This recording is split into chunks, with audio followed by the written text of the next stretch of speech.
ഇത് മാസ് മോട്ടോഴ്സിൽ നിന്നാണ് ഹോണ്ട ഷൈൻ വണ്ടി വർക്കിന് വേണ്ടിയിട്ടുണ്ട്. അതിനകത്ത് നമുക്ക് മെയിനായിട്ട് പറഞ്ഞാൽ വർക്ക് സ്ലോ സ്പീഡിൽ വണ്ടി ഓഫായി പോകണം കംപ്ലൈൻറ്റ് പറഞ്ഞിട്ടുണ്ട്, മൈലേജ് ഷോട്ട് പറഞ്ഞിട്ടുണ്ട് കേട്ടോ. പിന്നെ ജനറൽ സർവീസ് പറഞ്ഞിട്ടുണ്ട്, engine oil checkup, water service വേണ്ടാന്നാണ് പറഞ്ഞത്. പിന്നെ വൈസറിൻ്റെ അവിടുത്തെ ഒരു ക്രോം കവറുണ്ട്, അതുണ്ടെങ്കിൽ മാറ്റണം എന്ന് വയസ്സ് പറഞ്ഞിട്ടുണ്ട് കേട്ടോ. അപ്പോൾ നിലവിൽ വണ്ടി നമ്മൾ ഓടിച്ചു നോക്കി വർക്കിന് കയറ്റിയിട്ടുണ്ട്. അതിൻ്റെ ബാക്ക് ബ്രേക്കിൻ്റെ ഭാഗം തൊട്ട് നമ്മൾ ചെക്ക് ചെയ്യാൻ വേണ്ടി അയച്ചിട്ടുണ്ട്. ബ്രേക്ക് ലൈൻഡർ കമ്പനി ലൈൻഡർ കിടക്കണേ, പുതിയ ലൈൻഡറാണ്. അപ്പോൾ നമുക്ക് ആ ബ്രേക്ക് ക്യാമ്പൊക്കെ ഒന്ന് അയച്ച് ഗ്രീസ് ചെയ്ത് റീസെറ്റ് ചെയ്താൽ മതി. ഹബിൽ ലൈൻഡർ ഒഴിഞ്ഞിട്ടുള്ള കുറച്ച് പൊടിയൊക്കെ ഉണ്ട്, അതൊക്കെ ഒന്ന് ക്ലീൻ ചെയ്തിടാം. അതേപോലെ തന്നെ ബാക്ക് ബ്രേക്കിൻ്റെ ഭാഗം ചെക്ക് ചെയ്യുന്ന കൂട്ടത്തിൽ വീൽ ബെയറിയൊക്കെ ചെക്ക് ചെയ്തു, ടയറിൻ്റെ കണ്ടീഷൻ നോക്കി. നിലവിൽ വേറെ കംപ്ലൈൻറ്റ് ഒന്നുമില്ല. ചെയിൻ ചെറിയ ലൂസ് ഉണ്ട്, അത് നമുക്ക് ടൈറ്റ് ചെയ്തിടാം. അതേപോലെ തന്നെ എയർ ഫിൽറ്ററൊക്കെ നമ്മളൊന്ന് അഴിച്ച് ചെക്ക് ചെയ്തുകൊണ്ട് ഒരല്പം പൊടിയൊക്കെ ഉണ്ട്, നമുക്ക് തുടച്ച് ക്ലീൻ ചെയ്ത് റീസെറ്റ് ചെയ്യാവുന്നുള്ളൂ. കമ്പനി ഹോണ്ടയുടെ ഒറിജിനൽ ഫിൽറ്റർ തന്നെയാണ് നമുക്ക് കിടക്കുന്നത്. അപ്പോൾ എയർ ഫിൽറ്റർ ബോക്സൊക്കെ തുടച്ച് ക്ലീൻ ചെയ്ത് എയർ ഫിൽറ്റർ ഒന്ന് തുടച്ച് ക്ലീനാക്കി നമുക്ക് റീസെറ്റ് ചെയ്യാം. ബാറ്ററി നമുക്കിത് ഇരിക്കുന്നത് എക്സൈറ്റിൻ്റെ ബാറ്ററിയാണ്. ഞാൻ അതിൻ്റെ വോൾട്ടൊക്കെ നോക്കുമ്പോൾ 12.97 വരെ കാണിക്കുന്നുണ്ട്. ലോഡ് ടെസ്റ്റിലേക്ക് കൊടുക്കുമ്പോൾ 8.95. ഏകദേശം അതിൻ്റെ റേഞ്ച് കുറഞ്ഞു തുടങ്ങിയിട്ടുണ്ട്. പക്ഷേ കംപ്ലയിൻറ്റ് എന്ന് പറയാവുന്ന സ്റ്റേജിലേക്കൊന്നും ആയിട്ടൊന്നുമില്ല കേട്ടോ. പിന്നെ ഫ്രണ്ടിലേക്ക് വരുമ്പോഴത്തേക്കും ഫ്രണ്ട് ബ്രേക്കിൻ്റെ ഭാഗം നമ്മൾ ചെക്ക് ചെയ്യാൻ വേണ്ടി ആയിട്ടുണ്ട്. അതേപോലെ ഫ്രണ്ട് വീൽ ബെയറിങ്, ടയറിൻ്റെ കണ്ടീഷനൊക്കെ നോക്കുന്നുണ്ട്. വീൽ ബെയറിങ് ടയർ സെറ്റൊന്നും വേറെ പ്രോബ്ലം ഒന്നുമില്ല. ഫ്രണ്ട് ഷോക്കിൻ്റെ ആക്ഷനൊക്കെ ചെക്ക് ചെയ്തു, നിലവിൽ വേറെ കംപ്ലയിൻ്റ് ഒന്നുമില്ല. ഇവിടെ നമുക്ക് ലീക്കേജിൻ്റേതായിട്ടുള്ളൊരു ആരംഭം ഇവിടെ കാണുന്നുണ്ട്. അപ്പോൾ കൂടുതലായിട്ട് ഓയിൽ ലീക്ക് എന്തെങ്കിലും വരുന്നുണ്ടെങ്കിൽ നമുക്ക് അത് അയച്ച ഒലിച്ചിൽ മാറ്റേണ്ടതായിട്ട് വരും.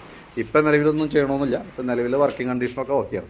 പിന്നെ അതേപോലെ തന്നെ ഫ്രണ്ട് ബ്രേക്ക് പാഡ് സെറ്റൊക്കെ ഒന്ന് അയച്ച് ചെക്ക് ചെയ്യുന്നുണ്ട്, ബ്രാക്കറ്റൊക്കെ ഒന്ന് അയച്ച് ഗ്രീസ് ചെയ്ത് റീസെറ്റ് ചെയ്യുന്നുണ്ട്. എഞ്ചിൻ ഓയിൽ ചെക്കപ്പാണ് പറഞ്ഞിരുന്നത്. ഞാൻ അതിൻ്റെ ലെവൽ കാര്യങ്ങൾ നോക്കുമ്പോൾ ലെവൽ ഒരല്പം കുറവാണെന്നുണ്ട് കേട്ടോ. ഓയിൽ വലിയ കളർ വേരിയേഷൻ ഇല്ല. അപ്പോൾ ഓയിൽ 3000 കിലോമീറ്റർ ഓടിയിട്ടുണ്ടെന്നുണ്ടെങ്കിൽ ഓയിൽ മാറ്റി കളയാം. അതല്ലെങ്കിൽ നമുക്ക് ഏകദേശം ഒരു 100-150 മില്ലിയോടെ ഓയിൽ നമുക്ക് എടുക്കേണ്ടതായിട്ട് വരും. ആ ഓയിൽ ടോപ്പ് ചെയ്ത് യൂസ് ചെയ്യാം. പിന്നെ സ്പാർക്ക് പ്ലഗ് നമ്മളൊന്ന് അഴിച്ച് ക്ലീൻ ചെയ്ത് ഇടുന്നുണ്ട്. അപ്പോൾ എത്രയാണ് മെയിനായിട്ട് നമുക്ക് സർവീസുമായി ബന്ധപ്പെട്ട് തന്നെ. പിന്നെ മൈലേജ് ഷോട്ട് റണ്ണിങ്ങിൽ ഓഫായി പോകേണ്ട കംപ്ലയിൻറ്റ് പറയുന്നുണ്ട്. അപ്പോൾ അങ്ങനെ പറയുമ്പോൾ സ്വാഭാവികമായിട്ട് നമുക്ക് അതുമായി ബന്ധപ്പെട്ട് കാർബേറ്ററാണ് നമുക്ക് ക്ലീൻ ചെയ്യേണ്ടി വരിക. അത് നമുക്ക് ഓൾറെഡി നമുക്ക് ജനറൽ സർവീസിൽ വന്ന കേസല്ല, നമ്മൾ അഡീഷണലായിട്ട് പേ ചെയ്ത് ചെയ്യേണ്ട വർക്കാണ്. അത് അഴിച്ച് കാർബേറ്റർ ക്ലീനർ ഉപയോഗിച്ചിട്ട് വേണം ക്ലീൻ ചെയ്യാനായിട്ട്. സാധാരണ നിലയിൽ ഇപ്പോഴത്തെ ഒരു സ്റ്റേജ് വെച്ചിട്ട് ഒട്ടുമിക്ക വണ്ടിയുടെ സ്ലോ ജെറ്റ് ബ്ലോക്ക് ആയിരിക്കാനുള്ള സാധ്യതയുണ്ട്. അങ്ങനത്തെ ഒരു ലക്ഷണം ഇതിനകത്ത് കാണുന്നുണ്ട്. അതാണ് വണ്ടി റണ്ണിങ്ങിലേക്ക് വരുമ്പോഴത്തേക്കും സ്ലോ സ്പീഡിൽ ഓഫായി പോകുന്നതിൻ്റെ ഒരു പ്രോബ്ലം. അപ്പോൾ സ്ലോ ജെറ്റ് അടക്കം മാറ്റിയിട്ട് വേണം നമുക്ക് റീസെറ്റ് ചെയ്യാനായിട്ട്. ഏകദേശം നമുക്കൊരു 500-550 രൂപയോളം കാർബേറ്റർ അഴിക്കുമ്പോൾ ചിലവ് വരും. വാക്യൂം പിസ്റ്റൺ ഇല്ല കൂടാതെ കേട്ടോ. വാക്യൂം പിസ്റ്റൺ എന്തെങ്കിലും കംപ്ലയിൻറ്റ് ഉണ്ടെങ്കിലാണ് നമുക്ക് അഴിച്ചു നോക്കിയാൽ അറിയാൻ പറ്റുള്ളൂ എന്താണ് സിറ്റുവേഷൻ എന്നുള്ളത്.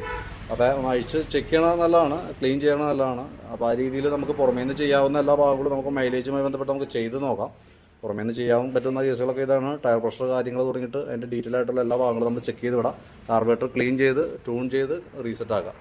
അപ്പോൾ ഇത്രയാണ് മെയിനായിട്ട് നമുക്ക് ചെയ്യേണ്ടി വരുന്നത്. അപ്പോൾ ഞാൻ അതിൻ്റെ ഏകദേശം ഒരു എസ്റ്റിമേറ്റ് ആക്കിയിട്ട് ഡീറ്റെയിൽസ് വാട്സാപ്പിലേക്ക് ഷെയർ ചെയ്തിടാം. വീഡിയോ കണ്ടു കഴിയുമ്പോൾ നോക്കിയിട്ടൊന്ന് റിപ്ലൈ ഇടണം കേട്ടോ. ഏകദേശം നമുക്കൊരു 6-7 മണിക്കുള്ളിലാണ് വർക്ക് കംപ്ലീറ്റ് ആവുള്ളൂ.